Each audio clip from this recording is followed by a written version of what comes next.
Sébastien Moreau, bonjour. Tu te retrouves sur notre vidéocast podcast La Voix du Yéti. Nous sommes très heureux de te rencontrer avec Thierry Croix, mon fidèle acolyte. Bonjour.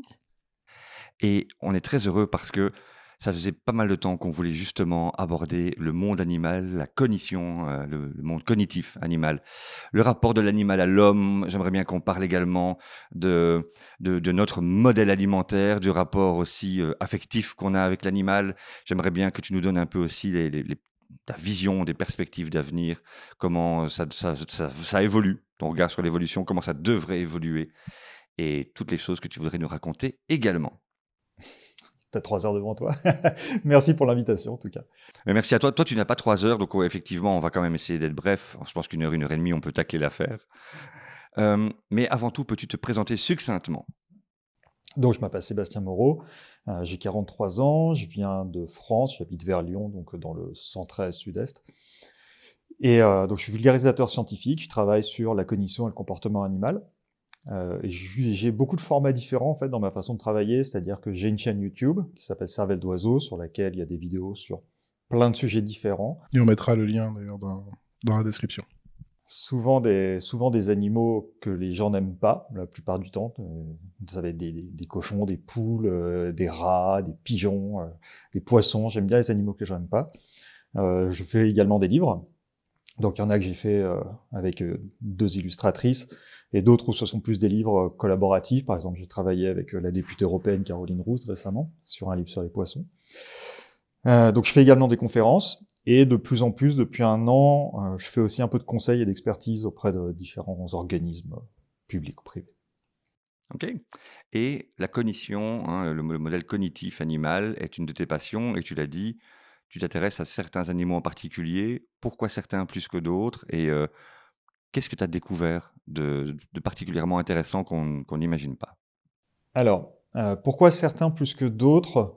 Parce que l'un de mes objectifs, c'est d'essayer de montrer aux gens qu'on a une image souvent assez fausse des animaux qu'on apprend très jeune et qui est aussi très utilitariste, c'est-à-dire que si on considère que ce sont des pestes, eh ben il faut les tuer, on va pas s'intéresser plus que ça, je pense aux rats en disant ça, on va pas s'intéresser plus que ça à est-ce que ça va poser des problèmes de les empoisonner ou un truc dans le genre. Et moi mon objectif c'est de montrer les autres animaux, ils ont chacun une vie qui est particulièrement riche, qui peut être importante pour eux, et leur monde est plus complexe qu'il en a l'air. Et en fait, c'est difficile d'avoir de l'empathie pour des choses qu'on connaît pas. Et comme mon objectif, c'est de faire naître un peu d'empathie vis-à-vis de ces animaux-là, en fait, je vais montrer des travaux et des choses comme ça qui permettent d'un peu mieux les comprendre pour pouvoir un petit peu mieux se comporter avec eux, globalement. Au travers de parce que tu es un vulgarisateur également, donc tu vas lire énormément de documents, tu te documentes et puis tu vas en faire sortir l'essence, la quintessence, la substantielle moelle. Quels sont les points marquants qui t'ont vraiment particulièrement fait découvrir une autre facette, d'autres prismes? Je dirais que les points marquants, on parle vraiment d'études là, d'études qui ont été marquantes, ou Ce qui t'a vraiment, que ce soit au travers des études, de tes observations, au travers de ta compréhension des choses, ce qui t'a vraiment particulièrement marqué? dans les choses qui m'ont particulièrement marqué, c'est il y a longtemps, au début, où j'ai commencé ça, on m'a demandé de travailler sur les poissons, et il n'existait pas de vulgarisation sur les poissons. Personne n'avait travaillé à faire de la synthèse sur cette question. Du coup, c'est à ce moment-là que j'ai vraiment commencé à faire de la synthèse scientifique, à me taper des dizaines, voire des centaines, voire des milliers d'études, et à développer vraiment une connaissance assez complète dessus. Et j'ai réalisé que l'image que j'avais des poissons, qui est à peu près la même image que tout le monde a, c'est-à-dire, c'est rien en fait, c'est une espèce de semi-automate qui se balade dans l'eau et qui fait rien de sa journée. Et aujourd'hui, on en est à un seuil où on sait que, d'un point de vue cognitif et comportemental, il y a beaucoup d'espèces de poissons, enfin il y a certaines espèces de poissons en tout cas. Je me corrige parce qu'il n'y a pas beaucoup d'espèces qui ont été étudiées. Mais dans certaines espèces qui ont été étudiées, elles ont des capacités mentales qui sont totalement comparables à celles qu'on trouve chez les chimpanzés. Aujourd'hui, les poissons, et en même temps, c'est logique, si on y réfléchit une seconde, pourquoi des animaux développent certaines compétences? C'est parce que leur environnement, qu'il soit social ou purement écologique, les oblige à surmonter des challenges. Ok. Des mammifères, des oiseaux, globalement, si on couple les deux, on doit être à quelque chose comme 9000 espèces dans ces eaux-là. Les poissons, on estime à environ 25 000 espèces. Donc on est sur un nombre d'espèces qui est bien supérieur. sur une planète qui est recouverte d'eau. Donc avec des environnements hyper différents, que ce soit les mangroves, que ce soit les grands lacs, que ce soit les océans, Donc forcément, on a des animaux qui vont devoir développer des compétences, des capacités, des sens, des sociétés qui peuvent être plus ou moins complexes sur les trucs. Donc qu'on trouve une diversité, une richesse extrêmement importante dans l'eau, bah c'est pas étonnant en fait, c'est assez normal. C'était le fait de considérer qu'il s'y passait rien qui était étrange. Parce qu'on partait du concept que oulala, il faut des gros cerveaux pour être très intelligent, et aujourd'hui on sait que c'est pas nécessairement le cas.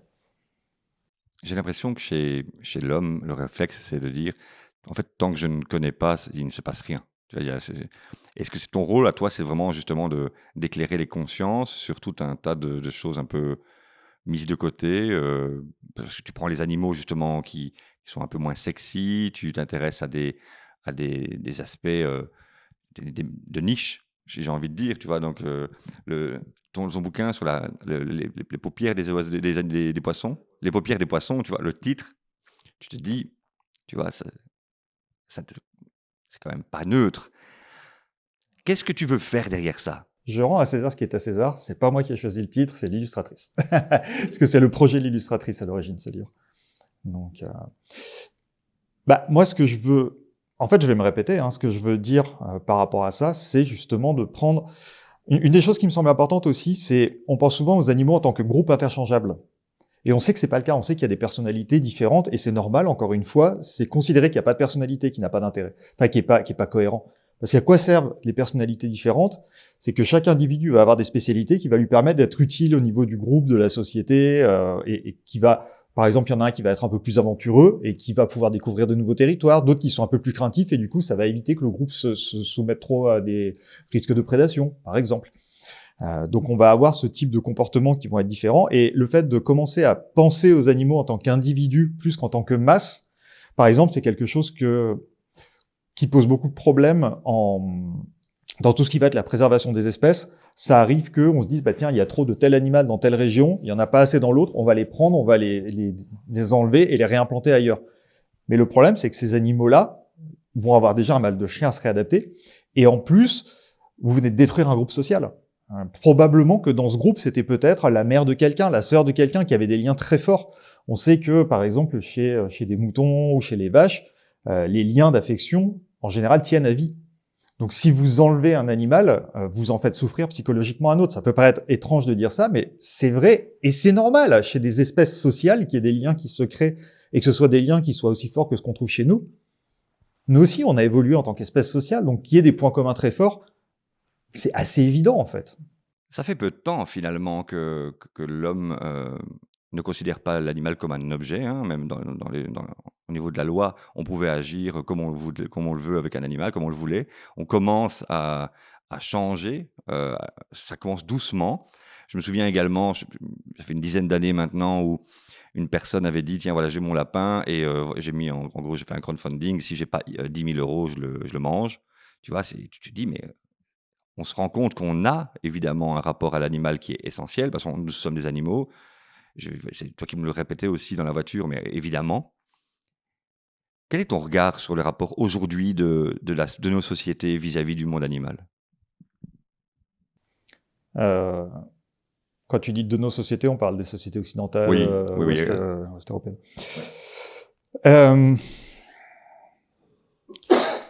Je pense qu'il est complètement à l'envers.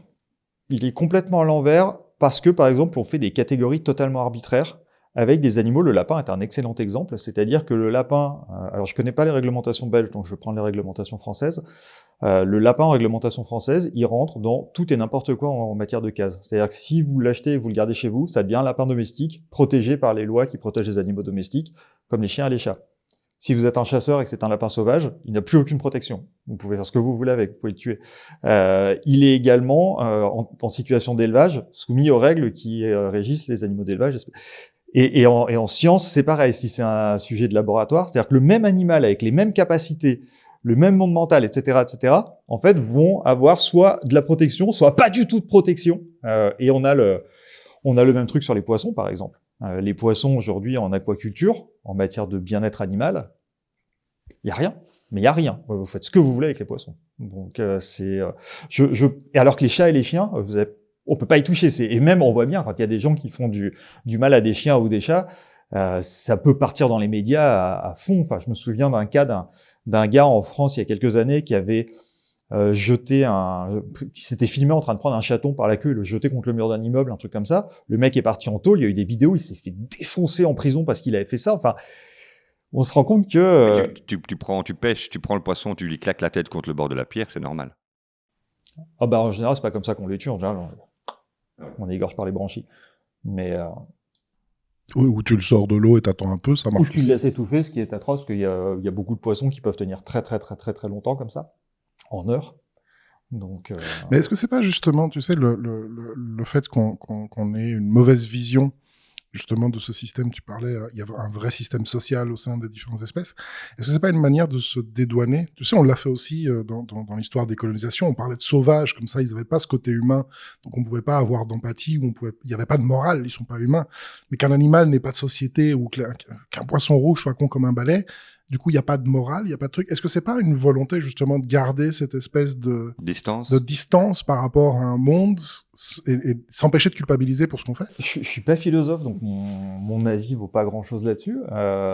Mais parce qu'il y a des gens qui travaillent vraiment très fort sur ces questions-là, donc ça serait mieux que ça soit eux qui répondent à ça. Mais je pense qu'il y a plein de facteurs qui rentrent en ligne de compte. C'est-à-dire qu'il y a les facteurs de dissonance cognitive, c'est-à-dire par exemple, moi, quand j'ai commencé à travailler là-dessus, et que, pour le coup, autant j'ai travaillé beaucoup sur de l'éthologie, mais au tout départ, donc qui est la science du comportement et de la cognition animale, au tout départ, j'ai aussi lu un peu de philo, de trucs comme ça, où ils donnaient les différents courants de pensée et les différents types d'exploitation animale. Et au moment où on prend tout dans la figure en même temps, ben on se dit, oh la vache, j'ai toujours cru que j'étais quelqu'un de bien, et en fait, la société fait que je baigne dans le sang en permanence. Et quand tu es face à un truc comme ça, tu as différentes façons d'y réagir, et soit tu te dis, bah, je vais changer des choses, soit tu te dis, je vais changer ma perception des choses pour que ça corresponde avec mes actions. Et c'est la solution la plus simple. Donc forcément, c'est ce qu'on observe, je pense, chez la plupart des gens. Je pense qu'il y a ce truc-là de se dire, bah non, je suis pas un salaud. Et le fait est que c'est vrai. Mais la société est faite de manière à ce que ça me mette dans une position de faire quelque chose que je voudrais pas faire. Donc je vais me trouver des excuses, et je pense que ça joue beaucoup avec ça. Et après, tu as d'autres facteurs qui rentrent en ligne de compte. Par exemple, pendant longtemps, on a considéré que dans la nature, c'était la compétition qui prévalait. On mettait la compétition en avant, l'histoire des mâles alpha, des trucs comme ça. Mais en fait, ça, c'était un agenda politique. Aujourd'hui, on le sait, par exemple, les travaux qui sont sortis sur les loups pendant longtemps avec le mâle alpha, c'est pas comme ça que ça marche, une société de loups. Hein. C'est mâle alpha, femelle alpha, moi je veux bien, mais en fait, c'est des parents avec leurs enfants, les colonies de loups en général. Donc ça veut dire que vos parents, c'est vos mâles alpha et votre femelle alpha, si on fonctionne comme ça. Et ça ne fonctionne pas. Alors, moi, j'ai lu beaucoup plus de trucs de coopération que de compétition, paradoxalement. Évidemment, il y a de la compétition, mais il y a de la coopération aussi. Et il y a eu un agenda pendant longtemps dans nos sociétés pour dire, on va essayer de calquer notre fonctionnement social sur ce que font les animaux, et les animaux font de la compétition, ils se mangent entre eux, ils se tuent entre eux, donc la société humaine doit être comme ça. Ça, c'est un agenda politique, ça marche pas comme ça dans les autres espèces. Ça me fait penser à quelque chose, je me dis, mais le capital a besoin, à un moment donné, de transformer l'animal en produit parce qu'il le vend.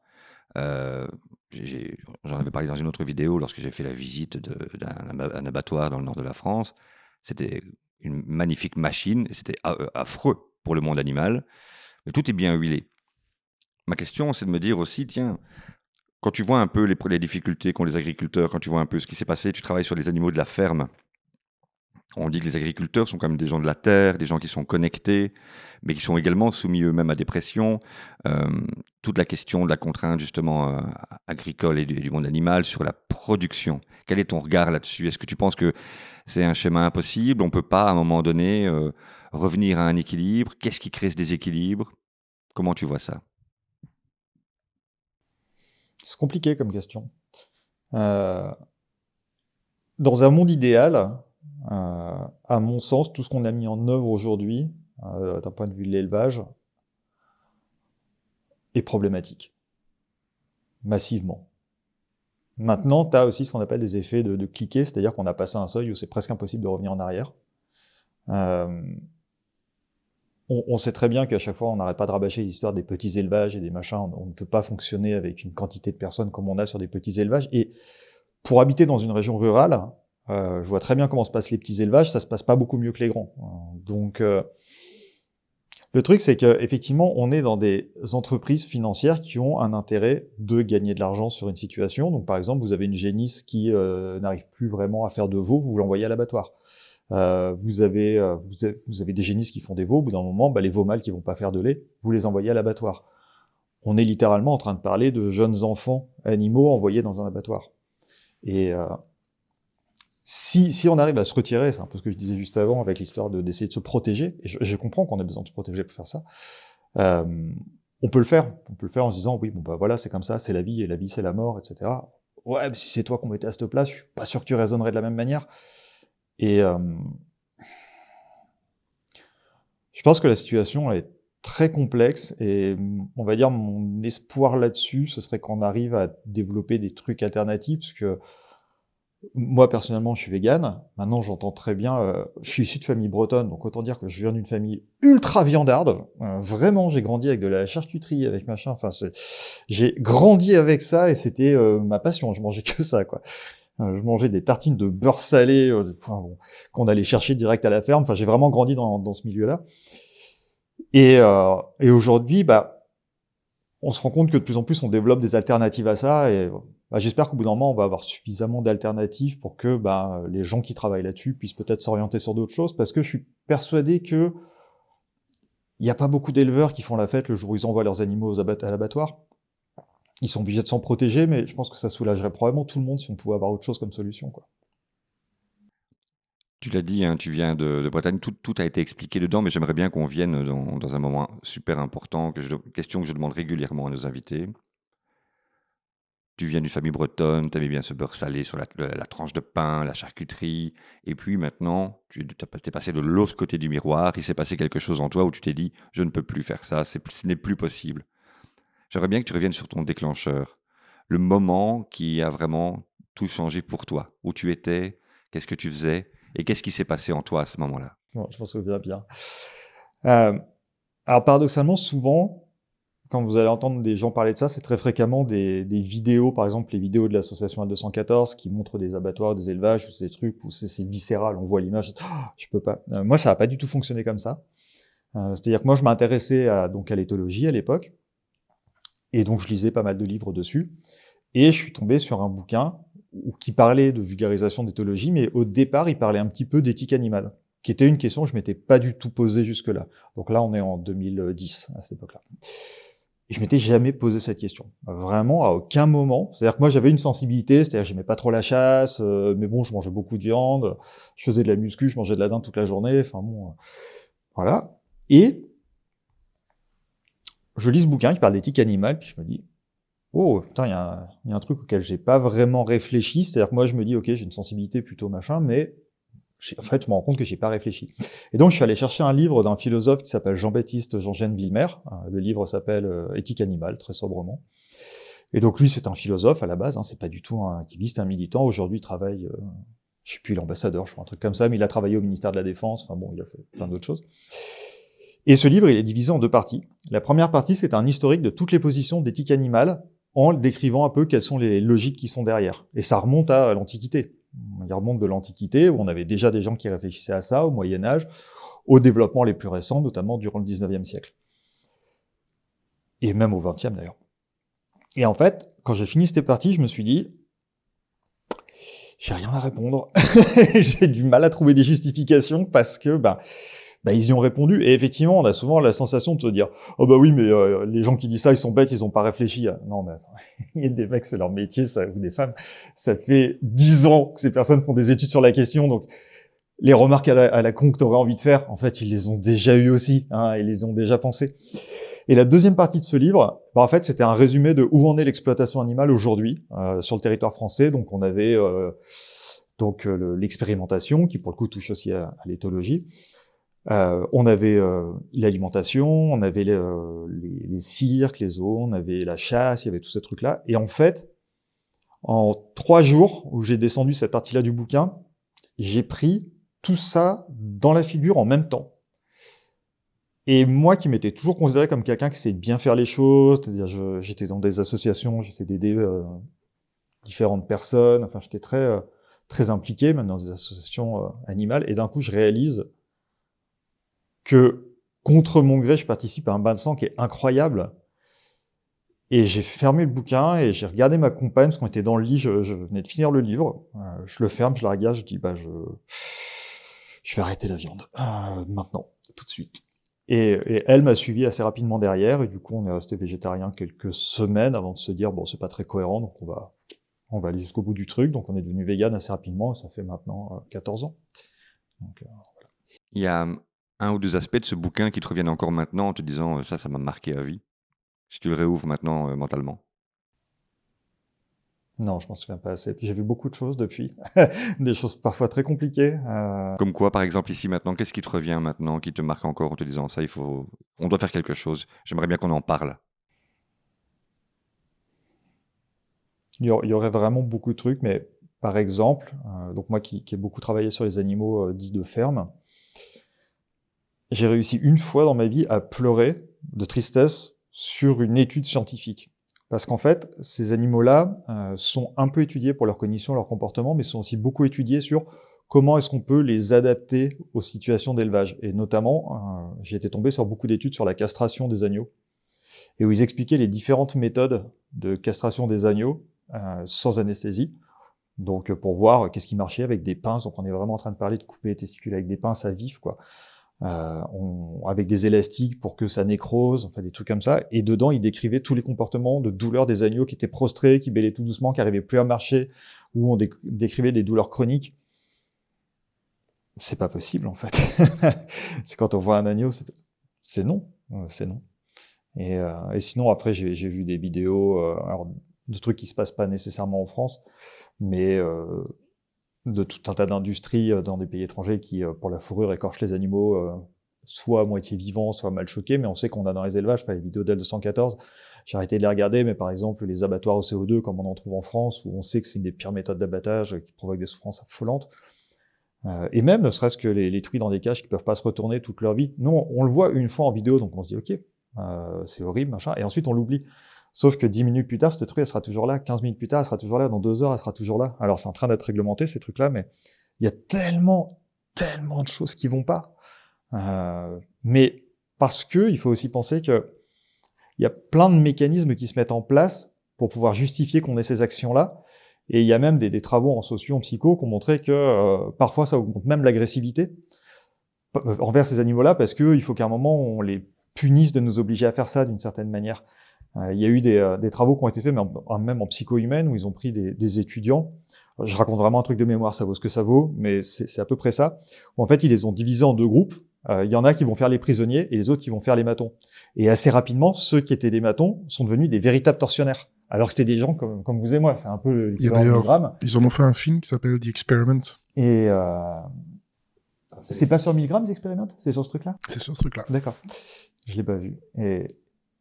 Et voilà, et c'est des trucs qu'on observe effectivement régulièrement, et ça c'est des pratiques courantes, c'est-à-dire que vous allez sur un site internet de matériel, de ce qu'on appelle de zootechnie, de trucs comme ça, sur l'élevage des animaux, vous allez par exemple, sur les porcins, vous allez sur soins des porcelets. Soins des porcelets, c'est des trucs pour meuler les dents, c'est des pinces pour couper les testicules, c'est ça, soins aux porcelets. C'est-à-dire que même le vocabulaire a un problème, en fait. C'est marrant que tu parles de vocabulaire, parce que j'avais lu un article qui racontait comment, dans notre vocabulaire, on l'a utilisé pour justifier les actions. Par exemple, tu achètes un poulet rôti. Tu n'achètes pas une poule rôtie. Tu achètes un poulet.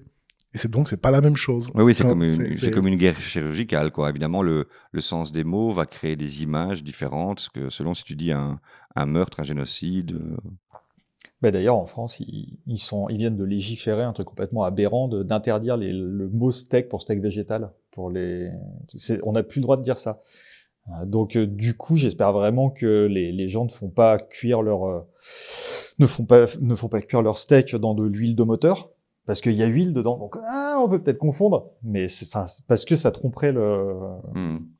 Oui, parce qu'il y a quand même de gros lobbies. Le lobby de la viande, c'est pas neutre, donc forcément ils vont travailler pour. L'expérience dont on parlait, c'est l'expérience de Stanford, mais qui a aussi été décriée parce qu'apparemment il y avait quand même une des personnes qui avait poussé justement au crime quelque part, était complice déjà. Donc voilà, elle a été remise en question cette expérience. Tout à fait, bonne remarque. on était dans le côté un peu dur. Maintenant, il y a des expériences. Tu m'as parlé d'une expérience que j'aimerais bien que tu nous racontes, c'est parce que elle était magnifique avec les abeilles. Et il y a de bons moments, de belles expériences avec des belles personnes qui font de magnifiques recherches. Tu pourrais aussi nous raconter ces moments. J'aimerais bien qu'on le partage. C'est bien, parce que pour qu'on arrive plus dans le cœur de mon travail, qui était avant plus personnel, et là qui est plus dans le cœur de mon travail. Effectivement, les abeilles, c'est un cas qui est très intéressant parce qu'on a affaire à des animaux qui sont très très éloignés évolutivement de nous, qui ont des cerveaux absolument minuscules, de la taille d'une tête d'épingle, il y a même pas 1 million de neurones. Et pourtant, elles sont capables de faire des trucs assez affolants. Il y a le laboratoire de Toulouse, le CRCA, où ils travaillent, notamment il y a la chercheuse Aurora Vargas-Weber qui travaille là-bas. Et pendant toute sa thèse, elle a fait des travaux sur la capacité des abeilles à comprendre des concepts comme plus que, moins que, différent d'eux, au-dessus d'eux, au-dessous d'eux. Et en fait, ces protocoles sont faits dans des labyrinthes en Y. Donc en gros, ça fait un couloir. Et ensuite, ça se divise en 2 branches. Et donc, il y a 2 choix. Il y a une bonne réponse où il y a une petite récompense et une mauvaise réponse où il n'y a pas de récompense, où il y a une petite punition, c'est-à-dire on fait croire que c'est de la récompense, mais c'est un truc avec un goût amer.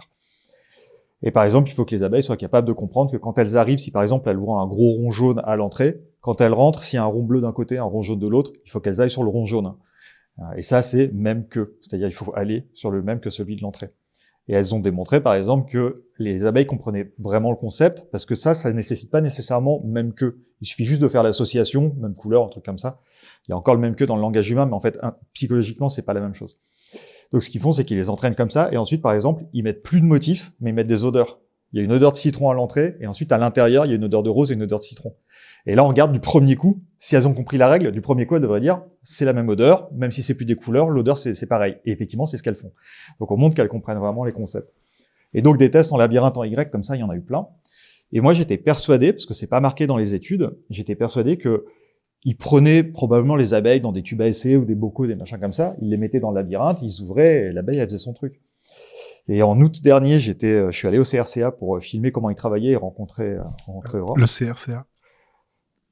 Le Centre de recherche en cognition animale. Ah, ok. Je suis désolé si c'est pas ça. Je le vérifie, je vérifie. Mais je crois que c'est ça. Il me semble bien que c'est ça. Et en fait, j'arrive là-bas, donc c'est Aurore, la chercheuse, qui vient me faire découvrir les emplacements des études que j'ai lues pendant tant de temps, et pour la première fois, j'allais enfin voir le truc. Et déjà, c'était dehors. Toutes les ruches étaient à l'extérieur. Le dispositif était dehors, posé sur une table. Et puis, il y avait la doctorante qui était avec sa montre, qui était en train de chronométrer comme ça. Donc moi, j'arrive avec mon appareil photo pour filmer. Et je lui dis, j'aimerais bien pouvoir filmer le protocole que vous êtes en train de faire. C'était un truc sur les aptitudes numériques des abeilles, parce que les abeilles sont très fortes en maths. Et elle me dit, l'abeille arrive dans 30 secondes. Pardon, quoi?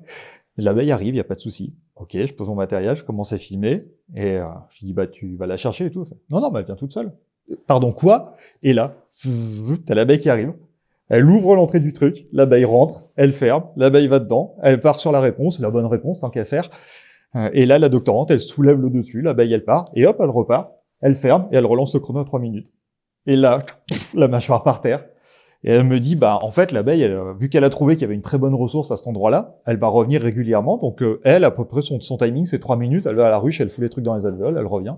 Et toutes les 3 minutes, elle sera là. Et si elle est pas là au bout de 3 minutes, c'est probablement qu'il y a un problème. Et là-bas, ils ont plein de frelons asiatiques. Donc, c'est probablement qu'il y a un frelon asiatique à la sortie de la ruche. Parce qu'en gros, les frelons asiatiques, c'est des meurtriers qui attendent à la sortie. Donc, ils sont devant ta porte, ils attendent que tu sortes pour te défoncer. Ce qui fait qu'elle regarde son chrono.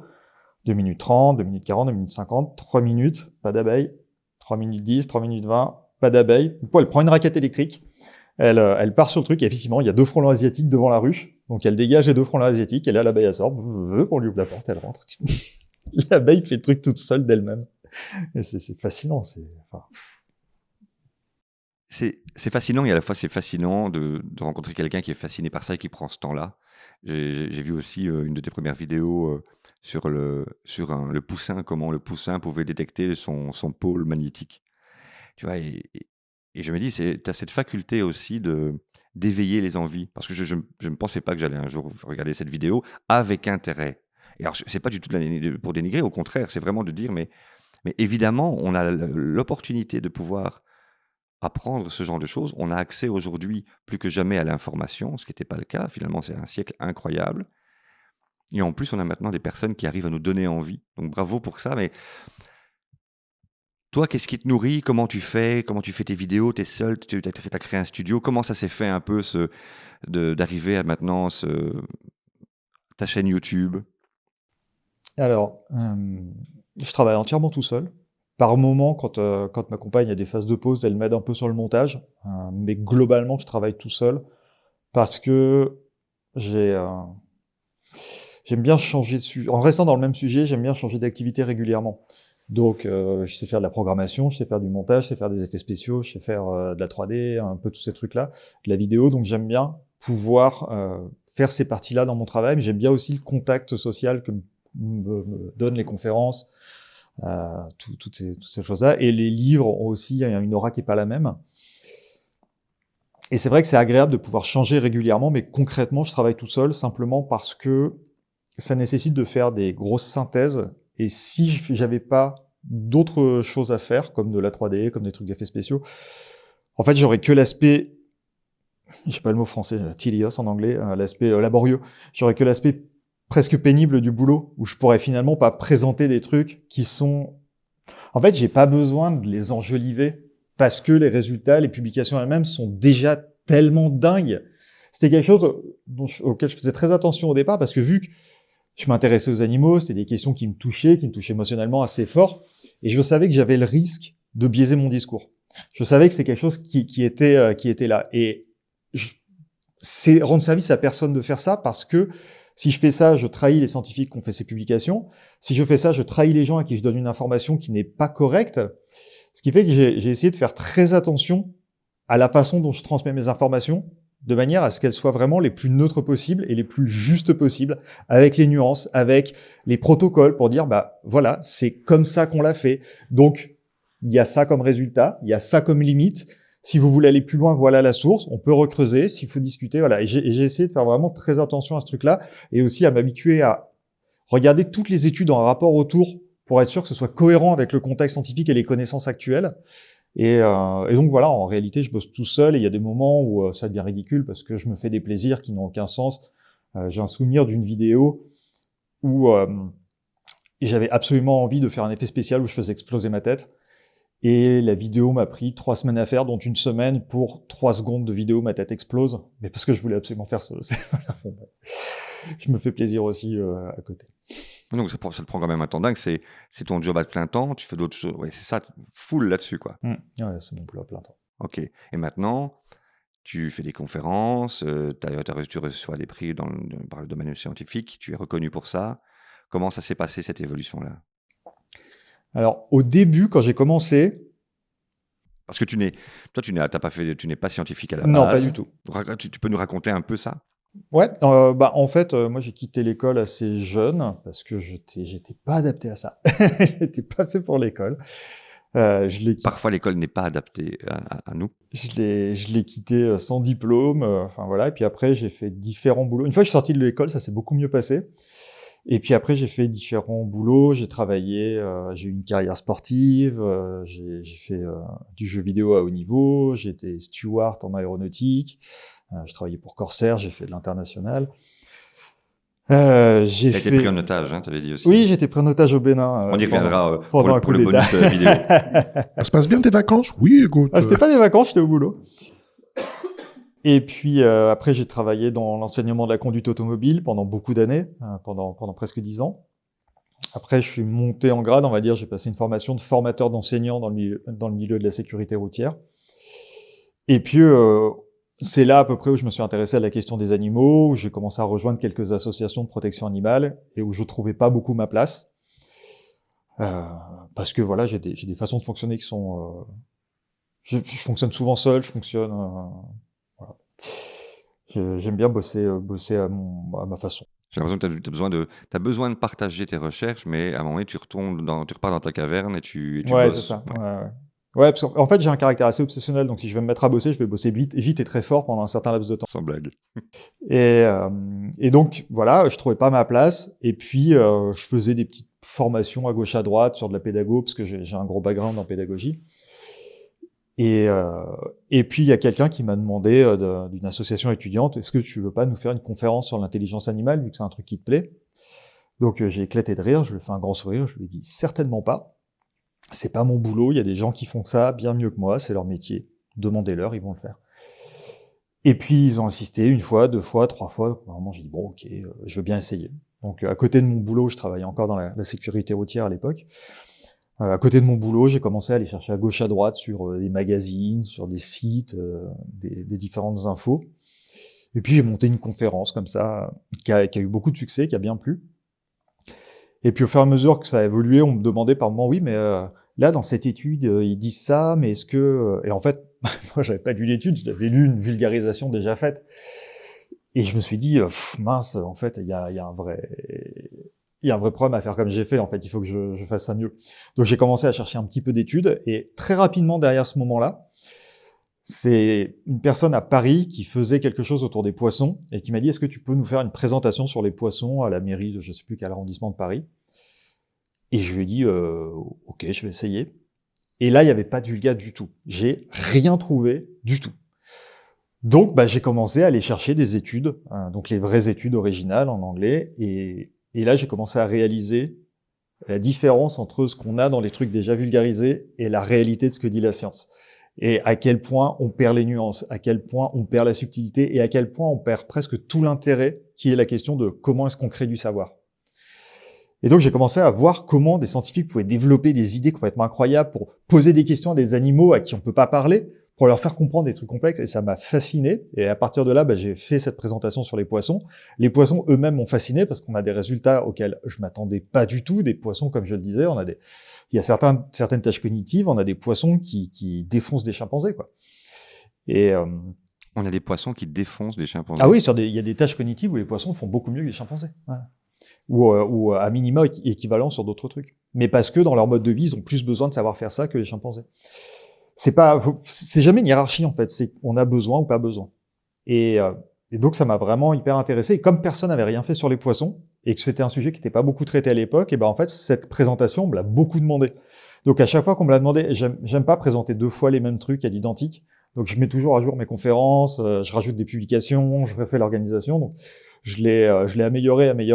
Donc, au bout d'un moment, je suis passé d'un truc où j'avais lu une centaine d'études à quelque chose où j'étais à 400, 500, 600 études. Ça commençait à monter. Et puis, en parallèle, j'ai commencé à travailler un peu sur les poules parce que le sujet m'intéressait aussi. Et puis, en fait, au bout d'un moment, il y a une illustratrice qui est venue me voir pour me dire c'est super cool, on pourrait se faire un blog autour de ces trucs-là. Donc, on a fait un blog. C'est devenu une BD parce que un éditeur a aimé le blog marchait bien. Et je suis un peu devenu Monsieur Poisson, en fait, en France depuis.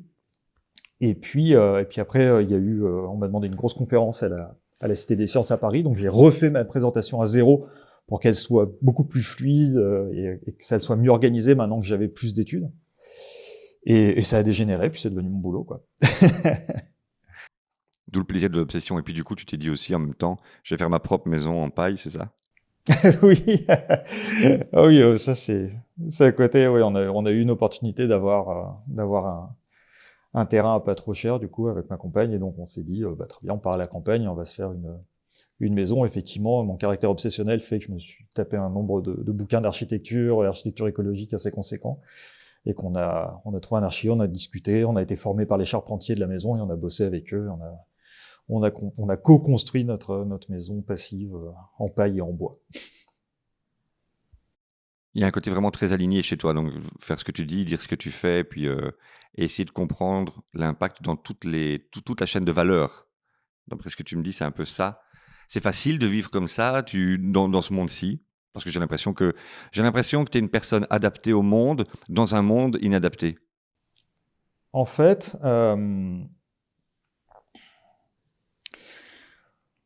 c'est pareil, c'est difficile de répondre vraiment concrètement.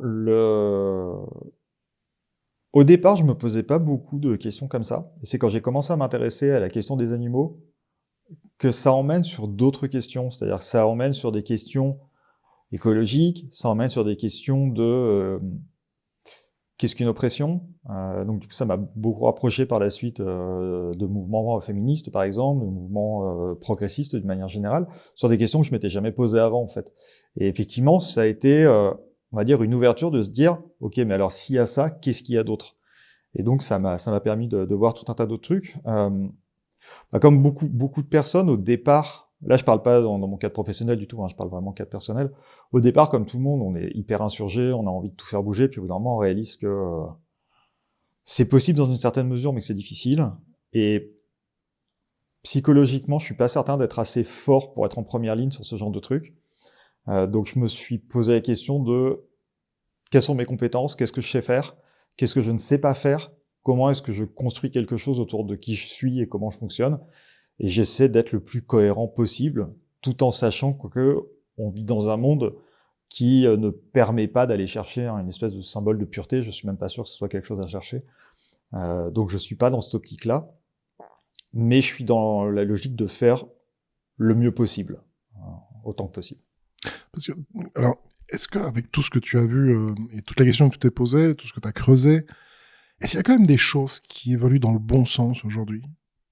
Est-ce que c'est juste tout noir et on va dans le mur, ou est-ce qu'il y a quand même des choses qui se mettent en place, des choses qui évoluent, des choses positives un peu? T'es en train de me demander quelque chose qui est à un tel niveau. Enfin, je suis pas dans les mairies, dans les départements, dans les régions, dans les sphères politiques pour savoir ce qui s'y passe. De ce que je vois de l'extérieur de citoyens lambda dont la vie ne vaut pas grand-chose de plus que celui des citoyens lambda, il y a des choses qui bougent. D'un point de vue des animaux, il y a des choses qui bougent. C'est indéniable et qui est entièrement du fait des associations. Quand même bien souligner ça. Et de certains politiques qui sont très actifs. Je parlais tout à l'heure de Caroline Roux, qui est une députée européenne qui travaille sur les poissons, qui est extrêmement active, et c'est peut-être une des seules personnes qui travaille là-dessus au niveau politique. Et d'un autre côté, on est face à des puissances économiques telles, et des puissances sociales en fait aussi, telles que je suis pas sûr qu'on arrive à faire bouger suffisamment quoi que ce soit avant d'arriver à la catastrophe. Je suis même assez convaincu que ce sera pas le cas. Mais si t'essayes pas, t'as zéro chance de gagner, quoi. Un peu du David contre Goliath, mais une fois que t'es David, finalement, tu choisis même plus. Mais t'as aussi des moyens où tu peux devenir un peu plus Goliath aussi, parce que une des choses que moi j'ai beaucoup vécu, c'est quand je suis devenu vegan il y a donc bientôt 15 ans. C'était assez compliqué dans la vie de tous les jours. Tu mangeais dans aucun resto, tu trouvais à manger dans quelques magasins bio. Enfin, dans les supermarchés, tu pouvais faire une croix dessus quasiment. Il y avait presque rien. Aujourd'hui, je fais mes courses exclusivement en supermarché. C'est très facile de manger, c'est très facile de trouver des alternatives, et on se rend compte que est-ce que les solutions technologiques sont toujours les bonnes? J'en suis pas persuadé, mais parfois ça peut l'être. Et on sait qu'aujourd'hui, il y a des recherches, par exemple, pour développer de la viande de synthèse. Ça peut être une solution intéressante. Donc, et ça, c'est des choses qui ont des investissements très puissants derrière. Et peut-être que là, on va être sur du Goliath contre Goliath. On voit bien qu'il y a beaucoup de mouvements, notamment en France, sur. On a quand même un monde agricole qui est très réactionnaire en France, qui est vent debout contre ce genre de truc. Mais probablement parce qu'ils se rendent compte qu'ils ont un ennemi qui est très puissant. Enfin, ils ont un concurrent en tout cas qui est très puissant en face. Donc peut-être qu'il y a des choses qui vont se jouer dans le fonctionnement même d'un système capitaliste tel qu'il est organisé, parce que c'est le système tel qu'il est aujourd'hui, quoi. Je pense que la grosse difficulté qu'ont beaucoup parfois de nos auditeurs, que nous avons, c'est parfois avoir un sentiment, je pense, faux aussi, d'impuissance, qui finalement nous laisse en état extatique. Quelles sont pour toi pour les personnes qui, à un moment donné, prennent conscience, les premières petites étapes? Quelles sont, selon toi, quels seraient en termes de conseils, les premiers pas que tu donnerais sur des personnes qui doutent, qui se disent, tiens, il y a quelque chose chez moi qui pourrait aller mieux, qui tourne pas rond, où je pourrais faire mon petit pas de côté? Qu'est-ce que tu conseillerais comme premières étapes? Je pense que les blocages sont très dépendants d'une personne à l'autre. Donc, je suis pas persuadé qu'apporter une réponse à ça aidera qui que ce soit. Parce que ça dépend de beaucoup de choses. C'est-à-dire que c'est bien beau de dire vous pouvez faire ça, ça sera facile, allez acheter ça, ce sera facile. Ouais, mais à côté de ça, si c'est quelqu'un qui a pas de temps parce que c'est quelqu'un qui doit se lever à 4 heures du matin pour aller faire des ménages dans des entreprises et qui a quasiment pas d'argent pour finir le mois, c'est bien beau de faire ce genre de remarques, mais il faut aussi que ça reste cohérent. Donc ça va dépendre des possibilités qu'on a. Enfin, moi, par exemple, d'avoir la position que j'ai, je réalise la chance immense que j'ai de pouvoir faire ce que je fais. D'avoir la possibilité et la liberté d'esprit de me dire je vais être aligné au maximum avec mes valeurs tant que je peux. Je réalise très bien que j'ai de la chance et que je suis privilégié de pouvoir faire ça. Tout le monde ne le fait pas. Donc, je pense que souvent, des trucs qui posent problème, c'est de se dire, l'idéal, ce serait que j'arrive là-bas, et c'est tellement grand comme étape que ça me démotive. Et à mon sens, moi en tout cas, c'est comme ça que je travaille. Et c'est une logique assez simple, hein, c'est rien de très magique, c'est de découper, de faire des étapes un peu plus courtes, de dire, bah en fait, déjà, si je fais ça, ok. Et une fois que je l'aurai fait, parce qu'on va se dire, oui, mais si je fais que ça, c'est pas suffisant. Ouais, mais en fait, le fait d'avoir déclenché ça, ça déclenche une dynamique qui fait, ok, bah maintenant je fais ça, ça va, c'est devenu une habitude, ok. Est-ce que je peux pousser encore un petit peu plus loin? Et peut-être qu'on n'arrivera pas au bout. Mais c'est pas grave, parce que bah, c'est comme la vie, en fait. La vie, à un moment, elle va à la mort, on sait déjà où on va, hein, à la fin. Mais ce qui compte, c'est le voyage, c'est pas la destination. Citation Brian Sanderson. Mais voilà, ouais, je pense que mine de rien, c'est une remarque qui est vraie, en fait. Un aspect aussi que tu as dépassé, on en parlait brièvement, c'est ce syndrome de l'imposteur. À partir du moment où tu te rends compte que tu vas travailler, que tu vas bosser dans cette obsession, mais tu n'as pas, et en France, je sais que c'est important, hein. Les anglo-saxons, parfois un peu moins, ça, la réussite fonctionne mieux que l'étiquette et le niveau d'études. Raconte-nous un peu, est-ce que tu as vécu ce syndrome de l'imposteur? Comment tu l'as vécu? Comment tu l'as dépassé? Alors, dépassé, on va se calmer, hein. Euh, Comment je l'ai vécu? Ça a été un enfer pur et dur. Parce que je ne suis pas chercheur, et dire je vais prendre la liberté d'utiliser les travaux de gens qui sont bien plus érudits que moi, probablement bien plus intelligents que moi, et je vais avoir la prétention de dire au grand public « Hey, je vais vous expliquer des trucs », c'était un peu... Je voulais le faire parce que je trouvais le sujet trop important et trop intéressant pour pas le faire. Mais d'un autre côté, je me disais, il y a une partie de prétention dans ce truc-là qui est vraiment chaude quand même. Et j'étais hyper paranoïaque de faire des erreurs, donc je lisais 40 fois les trucs parce que je voulais pas commettre d'erreurs. Et comme tout le monde qui démarre un truc, j'ai commis des erreurs. Et littéralement, aujourd'hui, c'est un des trucs qui est... je n'y pense pas, donc ça va, je le vis bien, mais au départ, c'était horrible. C'est que une des vidéos qui est le plus vue sur ma chaîne, il y a une énorme erreur dedans. Et je l'ai corrigée dans les commentaires. Enfin, je l'ai mis dans les commentaires, mais le problème, c'est que YouTube, tu peux pas corriger une vidéo. Si tu la supprimes, toutes les vues, tous les commentaires sont perdus. Et vis-à-vis de l'algorithme de YouTube, détruire ta plus grosse vidéo, c'est pas très intelligent. Donc, j'ai marqué partout, j'ai fait un gros encadré en dessous en disant attention, ici, il y a une erreur, etc. Mais il faut savoir que j'en ai pas dormi pendant presque une semaine. Toute la nuit, je me disais comment je vais faire, comment il faut que je fasse, est-ce que j'enlève la vidéo, comment je vais...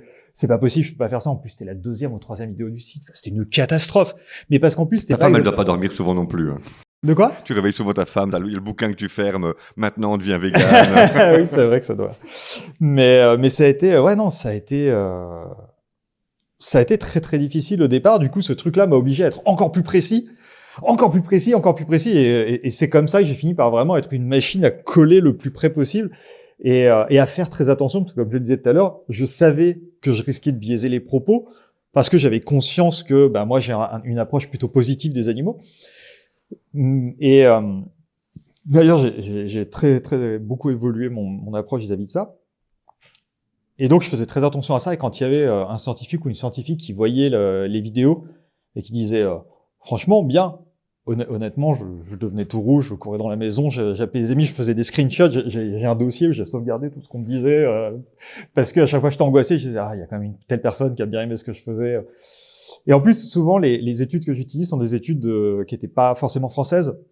Et moi, mes travaux sont en français. Donc, je me disais, les gens, ils peuvent pas les lire. S'ils les lisaient, peut-être qu'ils diraient que c'est pas bien. Puis bon, au fur et à mesure, j'ai eu quelques retours d'étudiants scientifiques. De plus en plus, la population qui suivait mon travail était des étudiants, en éthologie, en l'occurrence. Donc, ça allait un petit peu mieux, mais ça restait quand même la grosse panique. J'en venais à faire... En fait, c'est une des raisons pour lesquelles j'en suis venu à être connu pour les synthèses que je fais. Pourquoi je fais des synthèses? Parce que je veux être sûr de bien comprendre l'ensemble du truc pour être sûr que c'est pas trop... Enfin, voilà, parce que j'ai pas une formation scientifique et alors maintenant je commence à peu près me débrouiller, mais il peut y avoir encore des erreurs, mais aujourd'hui je les accepte plus facilement. Aujourd'hui j'accepte des erreurs, ce que je faisais pas au départ. Mes vidéos sont carrées, normalement il y a pas d'erreur dedans, mais j'ai moins cette angoisse, voilà, j'ai moins cette parano. Et puis après, il y a eu mon premier livre qui a pas mal marché, aussi dans le monde scientifique, et surtout le deuxième, parce que le deuxième... Lequel, le bouquin? Les paupières des poissons. Les paupières des sur les poissons. Ouais. Et ensuite, le deuxième livre, Les cerveaux de la ferme, c'est vraiment une très grosse synthèse sur les animaux d'élevage. Alors j'avais déjà fait une grosse série de vidéos sur les poules, et je sais qu'il y a plusieurs personnes à l'INRA qui s'étaient intéressées là-dessus. Donc l'INRA, C'est quand même génial. Hein, lors d'un repas, tu peux dire à ton pote, j'avais quand même fait une grosse série de vidéos sur les poules. Mange ton poulet. Et c'était sorti sur... et je sais que ça plaisait à des étudiants, notamment de l'INRA, donc qui est l'Institut national pour la recherche agronomique en France. Et puis, j'avais échangé avec eux un petit peu autour de ça. Et puis, je commençais aussi à poser des questions scientifiques, c'est-à-dire que je me suis dit, OK, si j'ai des doutes, je vais leur demander directement. Et là, tu avais déjà du réseau, tu commençais Pas à du échanger, tout. non? Non, pas du tout. J'avais pas de réseau, j'avais rien. Tu frappes à la porte. Ouais, en fait, j'envoyais un mail, quoi, en me disant, les gens, c'est des grands pontes, c'est des génies, jamais ils vont me répondre. Et en fait, ils me répondaient souvent dans les 3 heures. Et j'ai vraiment eu des scientifiques très de renom qui me répondaient tout de suite. Et j'ai réalisé qu'en fait, Le mec se dit, waouh, il y a un mec qui s'intéresse à mon sujet sur les c'est poules. exactement ça. Alors pour moi, ces gens étaient des génies. Et je me disais, mais ils doivent être demandés par la presse, ils doivent être surchargés et tout. Et ils étaient ravis qu'on parle de leur travail. Et j'ai échangé avec des gens comme Donald Broom, qui sont pas connus par le grand public, mais qui devraient l'être. Aurore, plein de gens comme ça. Mais c'est pas les Kardashians, tu vois. Et non, mais et j'étais scié, quoi. Et donc, Giorgio Valortigara, qui travaillait sur les poules beaucoup, qui est un chercheur très important, et on a beaucoup échangé sur ces questions-là. Et donc, ça me rassure aussi en me disant, j'ai un peu un backup derrière.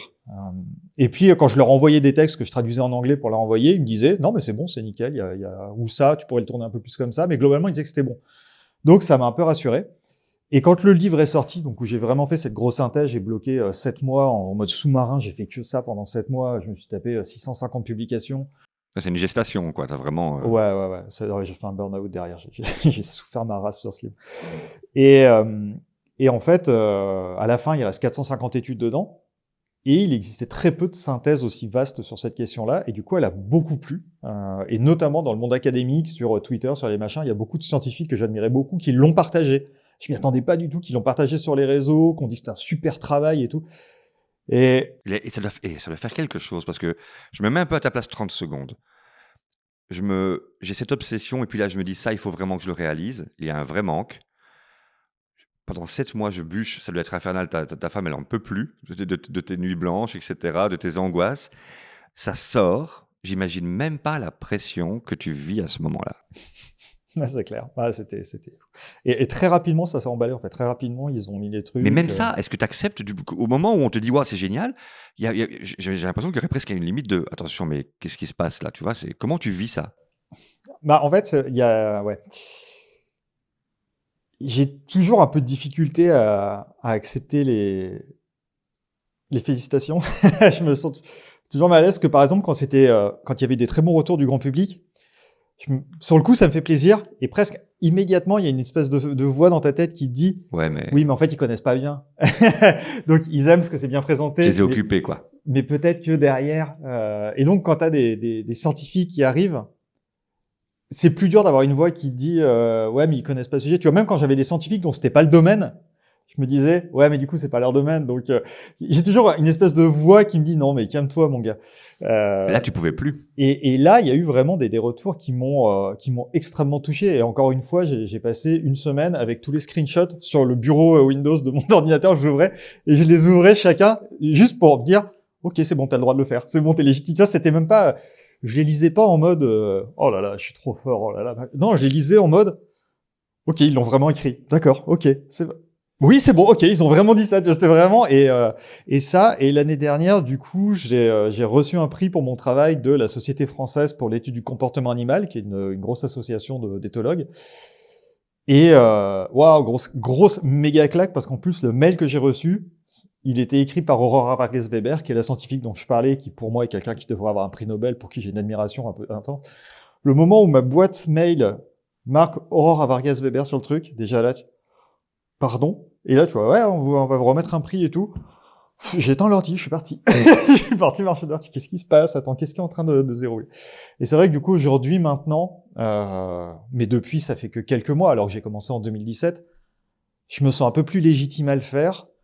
Aussi parce qu'on m'a demandé d'intervenir maintenant sur des organismes plus gros, des universitaires veulent travailler avec moi. Il y a pas très longtemps, j'ai même formé un bureau d'études à faire de la recherche documentaire parce que, en fait, lors de la remise de prix, j'ai expliqué comment je travaillais. Et vu que je travaille tout seul et que je travaille sur des grosses quantités de données, j'ai dû mettre des organisations en place très très carrées. Donc j'ai une façon de bosser qui est très organisée, qui est très structurée. Sans avoir appris à l'école, ça, tu te l'as fait Non, tout non, seul. je l'ai développé petit à petit en fait, tout le temps. Tu l'as appliqué sur quelle stratégie animale? Aucune. C'était une joke. C'est sur de l'essai-erreur pur et dur. Et puis non, mais en fait j'aime bien l'informatique et j'aime bien apprendre des nouveaux logiciels tout le temps. Donc dès que quelque chose sort, je l'utilise, j'essaie de voir comment ça marche. Et du coup, j'ai expliqué ma technique qui a plu à beaucoup de monde. Donc en fait, on m'a demandé de venir expliquer comment je travaillais en détail pour pouvoir reproduire la stratégie, quoi. Et donc voilà, c'est assez cool. C'est rigolo parce que quand tu regardes les interviews de personnes comme Jamie Gourmand, par exemple, ou Max Bird, qui lui, alors c'est pas les poissons, c'est les oiseaux, ils ont le même discours aussi, c'est le même schéma, avec ce rapport au syndrome de l'imposteur. Et où Jamie disait je ne suis pas un scientifique, je suis un journaliste. Donc... Oui, tout à fait. On vient de revoir le temps et on veut surtout pas se mettre en retard par rapport à ton prochain entretien parce que tu as une conférence encore cet après-midi. Et donc, on aimerait bien aussi te demander, tu en as cité quelques-uns, mais est-ce qu'il y a 3 bouquins où tu dis, ouais, si vous pouvez lire ceux-là, lisez-les, moi ça m'a inspiré. Les miens. Bien sûr. De toute façon, Ça, on les mettra en lien. Ça, on les met. C'est de la provoque. Oui, bien sûr. Alors, des livres vraiment... Éthique animale de Jean-Baptiste Angène-Villemer, même si maintenant il date, je pense que ça reste un bouquin qui est très bien. Donc, vu que ma branche, c'est l'éthologie, je vais rester là-dessus. Mais en philo, il y aurait des bouquins très intéressants aussi à traiter. Je pense à La Révolution antispéciste, que j'ai pas lu, mais à mon avis, ça doit être très bien, vu les gens qui écrivent dedans. Alors,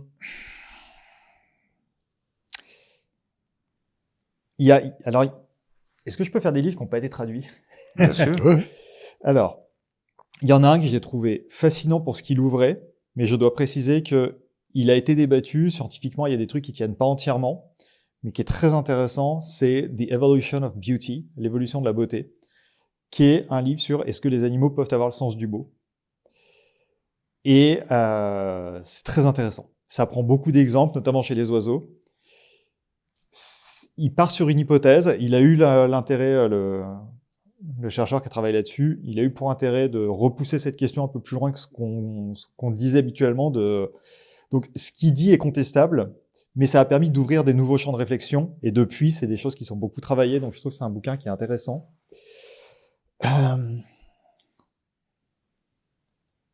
En fait, je suis en train de réfléchir. Ça peut aussi être un blog, ça peut être mais... un site web. En fait, comme c'est du boulot. Pour être tout à fait honnête, je lis et j'écoute très peu de trucs de vulgarisation en cadre avec mon travail, parce que comme je travaille directement sur les études, j'ai pas envie d'être influencé par des trucs prévulgarisés d'autres personnes qui pourraient avoir déjà un filtre qui aurait apporté ou perdu de la nuance. Moi, je travaille vraiment qu'à la base. C'est un peu ce qui fait la différence de mon travail avec d'autres catégories de vulgarisation. Je termine sur d'autres livres et je fais ça après. Genesis of Animal Play de Gordon Burghardt. Je vais en trouver d'autres. L'âge de l'empathie, France Deval, excellent. Les bouquins de France Deval, de toute façon. Les livres de France Deval sont excellents. Et moi, je me suis situé à un truc aussi spécifique, c'est que j'ai toujours eu une frustration. J'aime bien aller dans les musées, les machins comme ça, où j'aime bien découvrir plein de trucs. Tu vois, s'il y a un truc sur la robotique, je vais y aller. Je vais aller un peu partout. Et souvent, ça m'a donné la sensation d'être trop simple. C'est-à-dire d'être vraiment orienté pour un public de jeunes, comme si les adultes avaient pas le droit d'apprendre des trucs complexes. C'est-à-dire, toi, t'as le droit juste avec des trucs avec des blagues. Et les enfants, ils ont le droit à des choses, mais qui vont rester très basiques, genre la photosynthèse, des machins, mais la photosynthèse en mode basique. Et je m'étais dit, moi, il me manque des choses, en fait, plus poussées.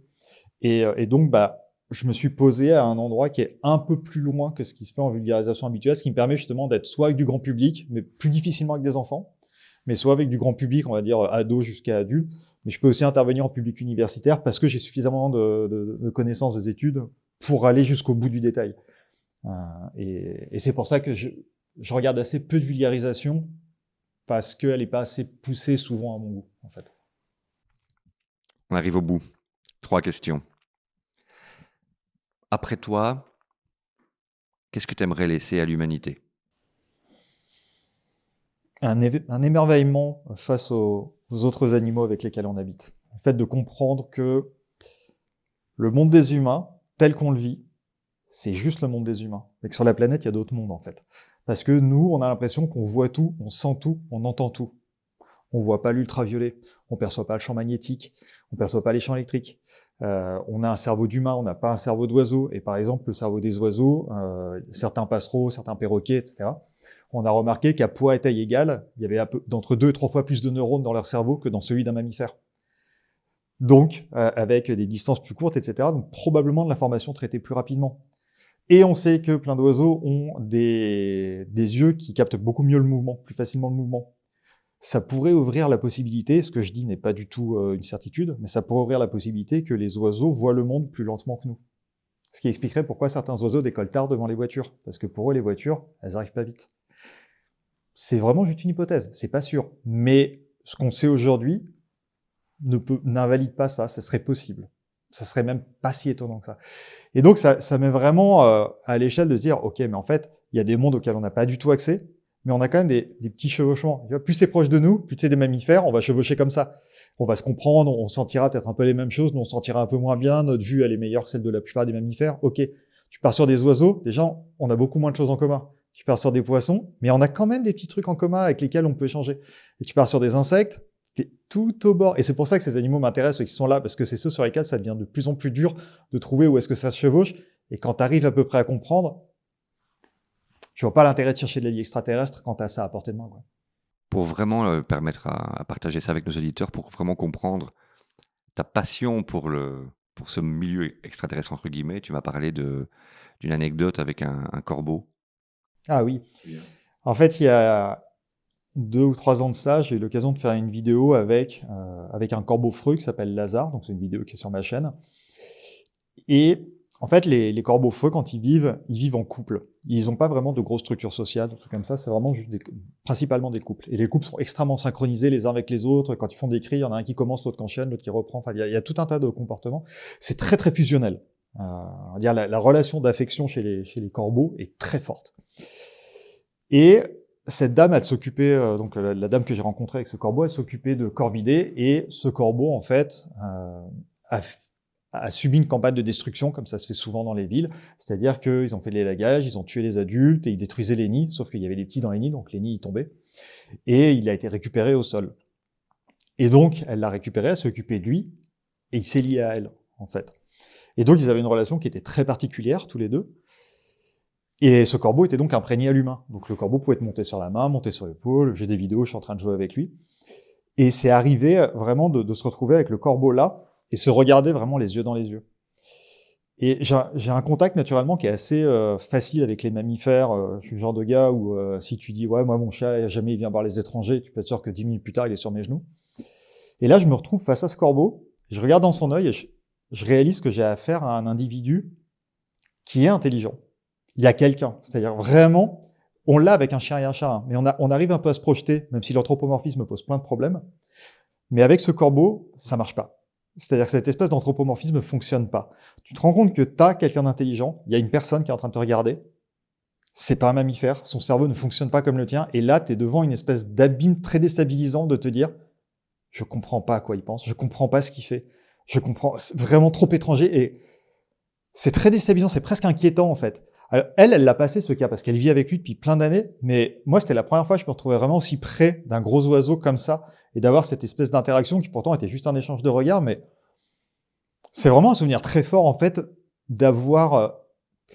Je peux même pas mettre un mot sur le sentiment parce que c'est pas de la peur, c'est pas de la crainte, c'est pas de l'excitation. Je crois que j'ai jamais été déstabilisé de ma vie comme ce moment-là en fait. Tu as vraiment ressenti ce que c'était que d'être face à un autre Oui. monde.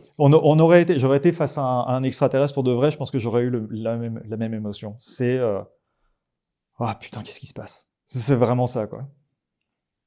Deuxième question. La deuxième question, qu'est-ce que tu laisserais à ta famille? J'ai pas tant de famille proche que ça. Donc, si ça devait être maintenant, peut-être mes chats, pour que quelqu'un s'en occupe. Mais j'ai pas vraiment de famille proche, donc à part ma mère. Donc, mon ordinateur. C'est pas... Faudra juste pas oublier de lui donner le code. Et enfin, et Dieu dans tout ça, pour toi? Globalement, je suis athée, j'ai pas du... Enfin, ça m'intéresse pas.